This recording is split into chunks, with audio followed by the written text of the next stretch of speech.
Yes, hello. Welcome back to another video from Small Music Productions.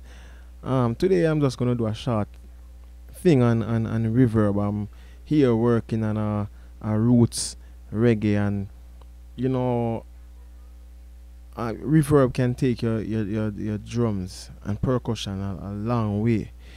You know, whenever you're feeling it dry, you can wet it. However you want it. You can have a deep space or a small shallow space. But however you put it, it'll bring character and a little vibe to the drum. So let me just go ahead and play this track here. And by the way, I'll play it dry first, and then I'll play it wet, and you'll hear the difference. So let me just go ahead and run it.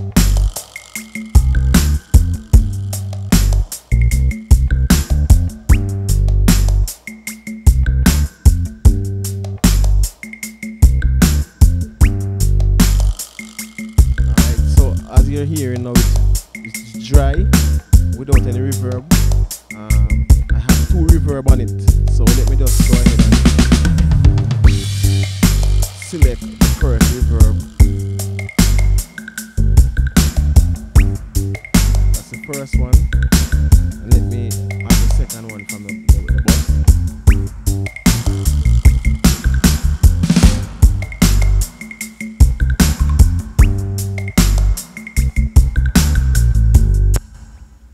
Right, and you can hear the difference. Pro Tools crack out on me again. You can hear the difference. So I'll play this wet and then dry.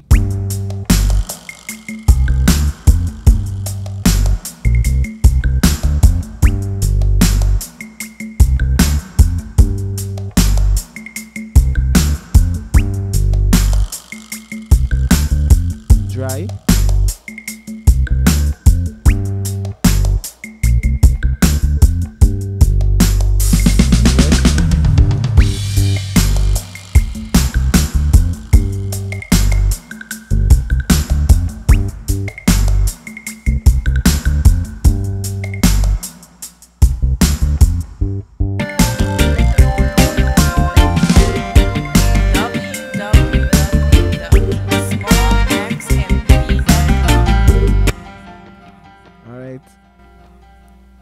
That's Pro Tools cranking out on me again. But anyway, you can hear the difference.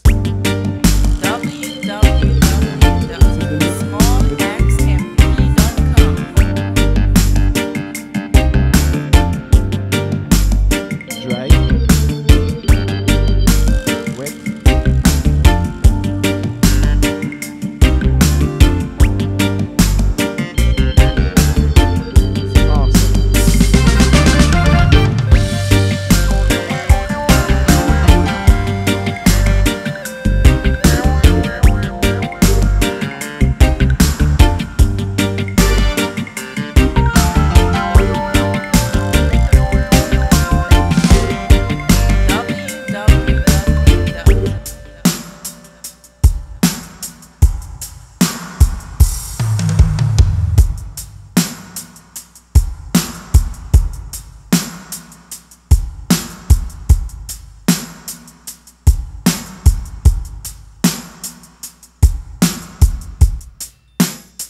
Dry,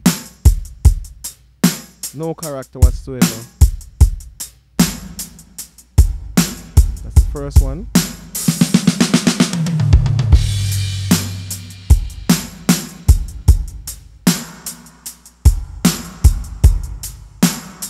That's the second one.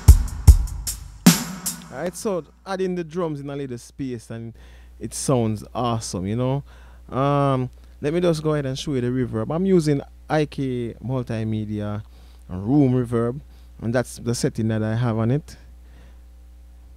Alright, so the decay is what you can see the numbers, and you can dial it on your drums. It's 889. The mix is 16%. Diffusion is on 0 dB decay level, and frequency range is at 3.8. The cut is all the way up there. That's the high frequency cut, by the way, if you don't know. All right, so yeah, and you can go in the advanced mode where you have the size room. I think I went there and I changed the size of the room. All right, so I put it in a small room here, so I have a tight space here. So let me just go over all the settings so you guys can see the numbers there. All right, it's right there. All right, you can look at the time. That's basically the first display setting, which is the main one, and the reverb is the size, color. I don't think I touched those anyway. I think they are all at default. But yeah, that's basically it. So I use this reverb directly on the track itself, on the drum track itself. I added it on the last slot, apart from my saturation and EQ and comp. Alright, and also I use another reverb on a bus here that has a bright tone to it. This one is dark. I have a warm tone to it. The CSR Classic Studio reverb has a warm tone. Let me just solo it so you can hear.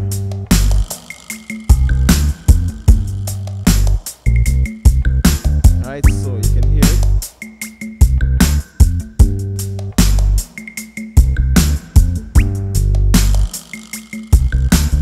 It has a sharp decay and a nice warm vibes to it, while this one have a more bright side and a deeper, and this one have a deeper tone to it as well. Room, right?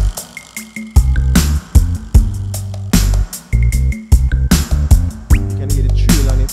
It has a longer trill and it's brighter, and I did that deliberately to affect the snare, because I need the snare to have a longer tail or trail.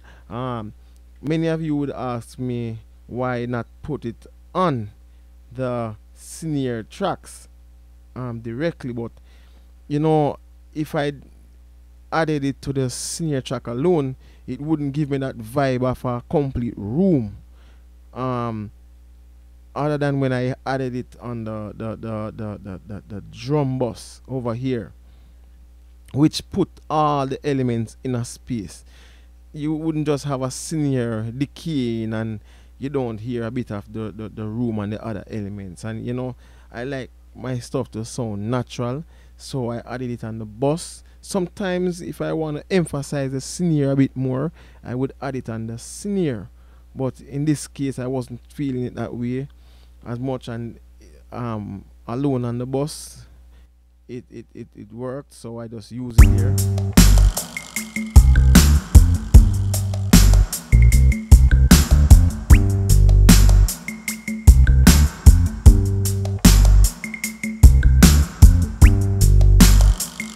You know, sometimes I would go in and add it on the snare, and then I would automate it on the snare and make every other hit more wet, you know, and it give a nice vibe as well. I could show you, you guys, by the way, let me just add it here. 2 instances on both snare. Now these snares are in a group, so when I automate, it should affect both of them. All right, so here's my reverb, so I would add it on the second hit here.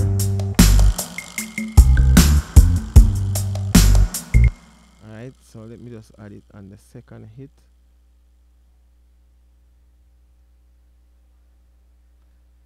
and give a nice vibe, you know.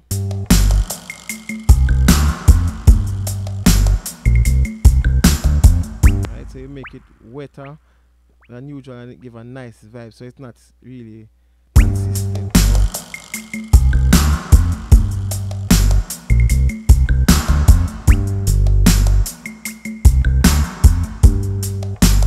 Alright, so that's basically what you get.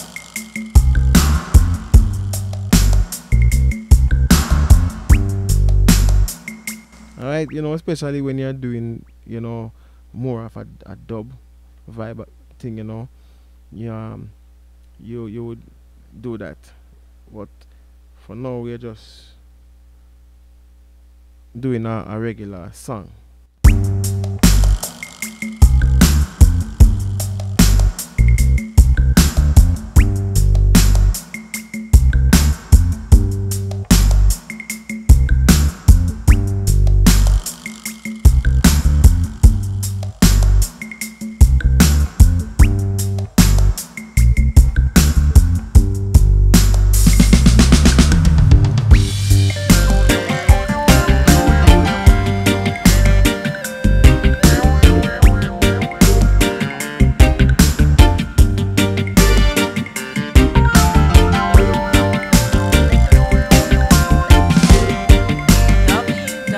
Alright, and here is my second reverb. What I would do is that's my setting basically. You just play around until you get the setting that you like. Alright, so this reverb time over here, the size. Alright, I did some EQ over here and spiked the mid light, took away the low end and this muddy area here. I pushed the high end as well because that's what I needed to emphasize. And then I even went back through a EQ on it as well, and this is the setting that I have to emphasize that reverb, and that's why it's sounding so good, and the senior emphasizing it because that's the area you realize you're not hearing it on the bottom end as much. That boom, if I should bypass this, and take out this dampening over here, you would hear a lot of rumbling on the bottom end.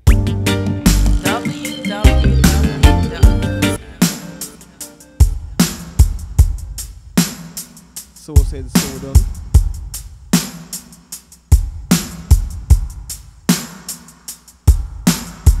Can you hear the difference?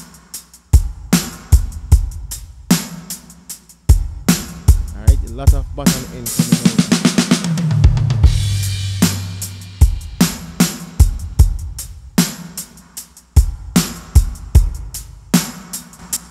Alright, so that's basically what the purpose of the EQ there, and both the plugin, dedicated plugin, and independently with the EQ.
Alright, so that's basically it. I'm just letting you guys get some small portions of this beat here.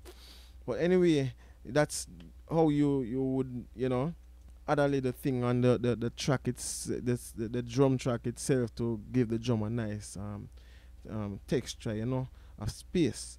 Alright, so thanks for watching. Please like, subscribe, and share the video to keep me going. That's what keep me going. So alright, I'm counting on you guys to share the videos and like and subscribe if you haven't. Alright, enough respect. Bless up again. Alright.